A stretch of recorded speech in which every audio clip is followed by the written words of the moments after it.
Welcome to the channel. Producing content for over half of a decade. Hold on to your butts. It's going to be a bumpy ride.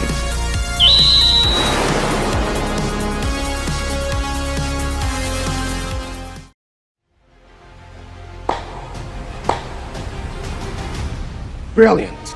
Tells me you're brilliant. It was brilliant. Brilliant, Jeff. Brilliant. I just want to keep you brilliant. I read all your research on nanotechnology. Really brilliant. You're a brilliant conversationalist, Try for limit. This was brilliant. It's amazing. Leon, really brilliant. That was brilliant. And most paranoid delusions are intricate. This is brilliant. Brilliant.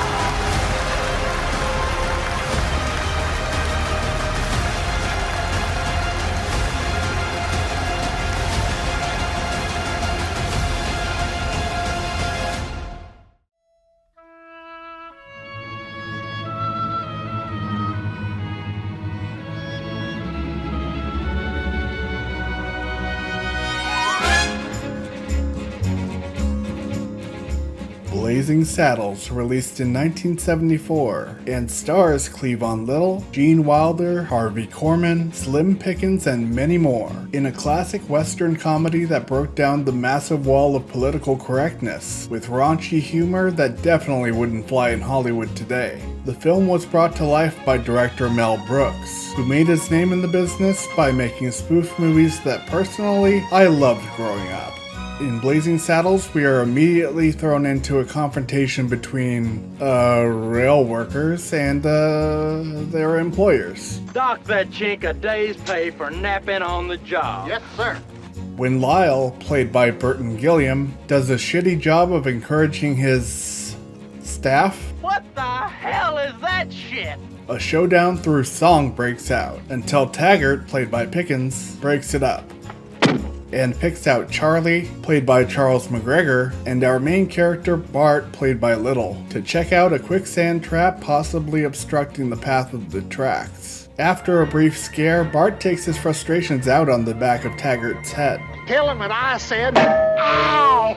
In wire, main office, tell them I said ow. A scene transition later, we are introduced to Hedy Lamarr.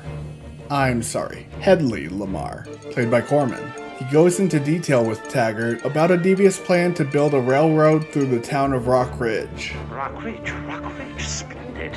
Occasionally being interrupted by hangings taking place, as gallows are oddly built immediately next to his office. It does make for some nicely timed gags. Well, do your best. After all possible solutions seem to be exhausted, Taggart offers his services to run chaos through Rock Ridge with his gang. In return, Lamarr would set up an appointment with the scaffolds for Bart. That's all right. Shh, it's all right, Taggart. Just a man and a horse being hung out there. When Rock Ridge is torn apart by Taggart's gang, the sheriff is killed. Have you ever seen such cruelty? Ooh! And the town makes the decision to stand their ground and demand a new sheriff from the governor. Howard Johnson is right.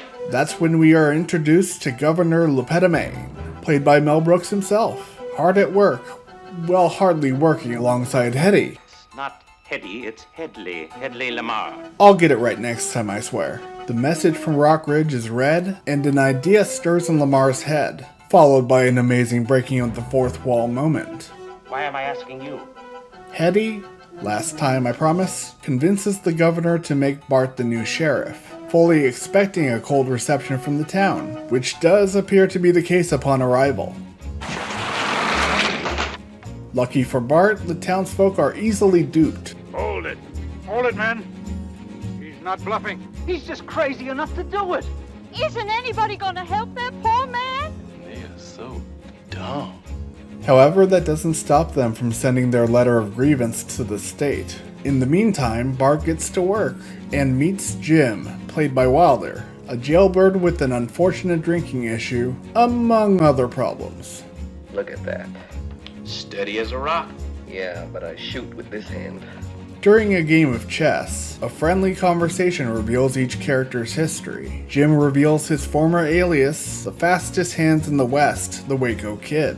And Bart gives his rundown of his journey from childhood, which was clearly an exciting story. Always like to keep my audience riveted. We transition to a bandit camp, where Taggart's men have a gas fest.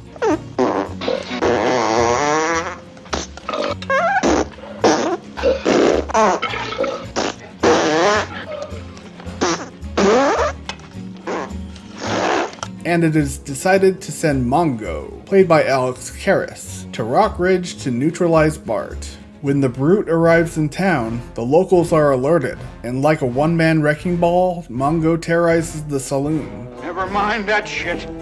Here comes Mungo. But is luckily bested by Bart in a comically creative way. Mungo like candy.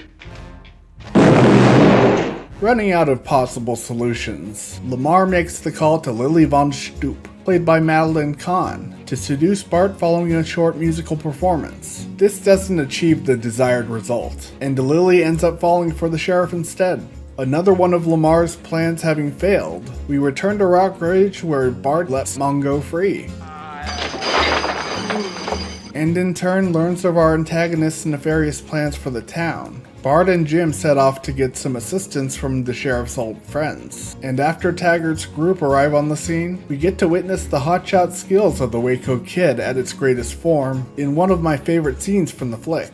Lamar gets desperate, and he chooses to call in the worst of the worst for recruiting. I want rustlers, cutthroats, murderers, bounty hunters, desperados, mugs, pugs, thugs, nitwits, halfwits, dimwits, vipers, snipers, con men, Indian agents, Mexican bandits, muggers, buggerers, bushwhackers, hornswagglers, horse thieves, bull dykes, train robbers, bank robbers, ass kickers, shit kickers, and Methodists! Could you repeat that, sir? Bart and Jim manage to stop the townspeople from bailing at the sound of the new threat, and sneak their way into the villain's recruitment line, with disguises that prove to be unconvincing to say the least. And now, for my next impression, Jesse Owens. After an escape, Bart unites the rail workers and Rockridge's people, having devised a final effort to protect what's theirs, and create an exact replica of the town, even giving themselves enough time to create fake civilians, by placing an interesting obstruction to slow down invading troops. Has anybody got a dime? I don't have a change. Somebody's got to go back and get a shitload of dimes. The good guys get a jump on the bad guys, and the fight breaks out, leading to one of the funniest twists I've seen in a movie, and the brawl moves off set. Our characters crash into the depths of Hollywood. What in the hell do you think you're doing here? This is a closed set.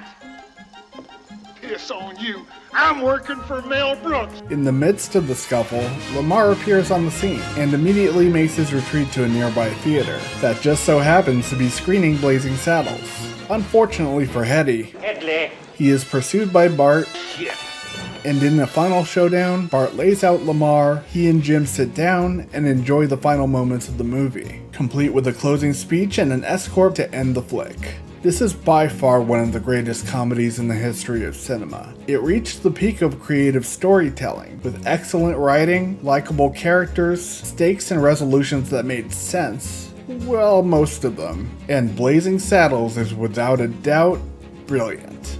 What did you think of Blazing Saddles? Let me know in the comments below. Be sure to hit the like button, subscribe to the channel if you haven't already, and now you can follow me on X @TheRealCyberDan. Also, if you get a chance, my new Patreon is up and running, and can be subscribed to for $1 a month. Any contribution is helpful to keep this channel running strong. I've already started a series called CyberDan After Dark, which is just funny content that couldn't make the cut here. All of this is greatly appreciated, and as always, thanks for watching.